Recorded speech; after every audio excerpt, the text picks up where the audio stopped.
Hi there. I wanted to do a quick clip for you to talk about the value of stopping a project versus the value of continuing a project.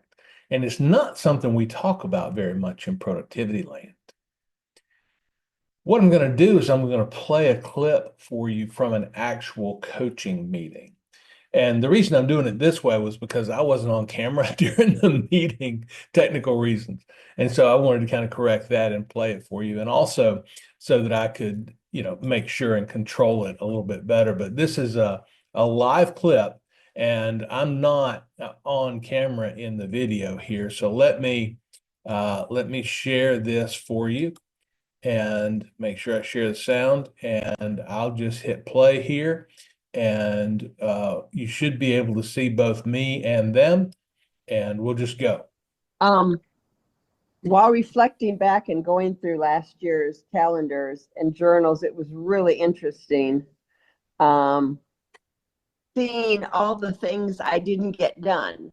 So what I did was any of them are, which are still things that I want to get done, I went ahead and put it, got it off my brain and went ahead and wrote it down.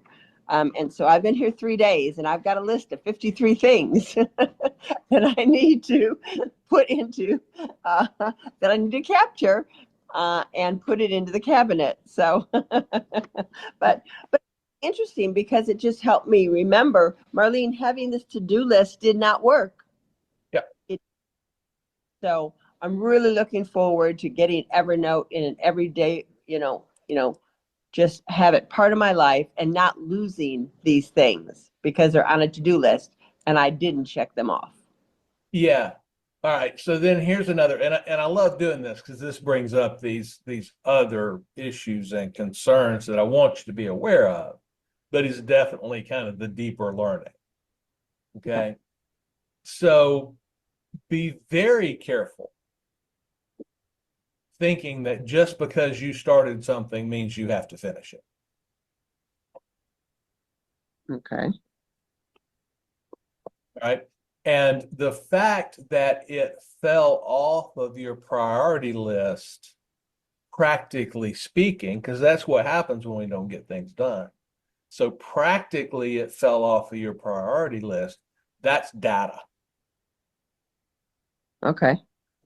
And so, a lot of people will go, okay, well, you know, what I didn't complete last year is the start of what I need to complete this year.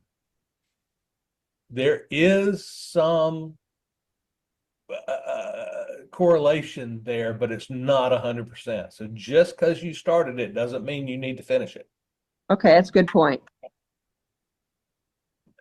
I struggle with this in particular, and to bring this like down to the practical day-to-day level, I struggle with this in particular with books. Because once I start a book, I don't, I think there might have been one or maybe two books in my life that I intentionally stopped reading and said, no, this ain't for me. Don't need to know it. Let me throw it away. And I fear that I've wasted a ton of time doing that. Because I keep hoping the book's going to redeem itself, right? It's going to be magical there at the very end. Yeah. Um, but usually it's not. And so that's a tiny little subset of the same thing that we're talking about, which is, you it got out prioritized in a practical sense. And this even brings us to a little bit of an even deeper thought, which is, we are conditioned to believe that not finishing something is failure. True. And again, there's correlation there, but it ain't perfect, right? Because I have all these brilliant ideas. Another example is my podcast. And I'll think, oh, this would make a great podcast episode. And I'll get so excited about it that I'll spend an hour and a half that I don't have fleshing out the podcast. And then I'll put it away and I'll get busy for a couple of days and I'll go back to it. And I'm like, that's the dumbest thing I've ever heard in my life. Not only is it not interesting, but it's wrong, you know. And so just to notice that those things, our brain gets really excited about new ideas and novelty. And then we do have this sunk cost fallacy, which is, hey, I've already got time invested in it. I better invest more time to make it come true. And that's not. Okay, that's good. So you really have to, when I look at this list of 53, I need to kind of step back and say, what things are really going to be valuable that I need to go ahead and put on my Evernote? Absolutely. Yeah. And you know a lot more about those projects than you did when you started them. For True. example, you know how, so just to kind of package it up there. We talked a little bit more, but not a ton of real highly useful things. And I'll stop that share. And so again, I'm on here so I can comment on that. And because of the technical thing, I didn't share my screen when I was doing that recording. But just walking through that whole thought process and what we know with Attention Compass, one of the huge values of Attention Compass is that we're able to have this fluidity in our prioritization process. So we do want to have a prioritized list of things to do at all times. Well, the reason we want to do that is because that defeats this whole daydreaming piece about, well, what should I do next? Which is a huge waste of time. That's one thing, is to have the prioritized list. But the other thing is, if we have that prioritized list, and we've all seen this happen, and Marlene was a specific case of this, when we have that list, the world changes around us. And there are people in your world, you may or may not like this fact, but there are people in your world who can drop a one now on you. They can drop a number one priority item on you. And quite frankly, it doesn't matter what else you're doing. Over the Christmas break, I spent some time with my wife in the emergency room. It did not matter what else was going on in my world. I had to go there. And you have people in the world that this can happen. So there's this whole idea of grit, perseverance, and I think these are great ideas and they're absolutely necessary. But as with many things in life, stubbornness is usually not rewarded in and of itself.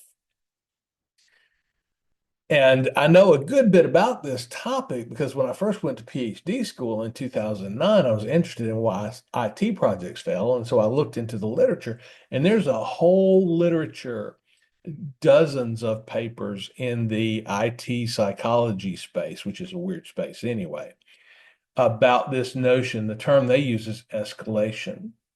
And escalation is continuing in a course of action despite getting data that that course of action is not going to be successful.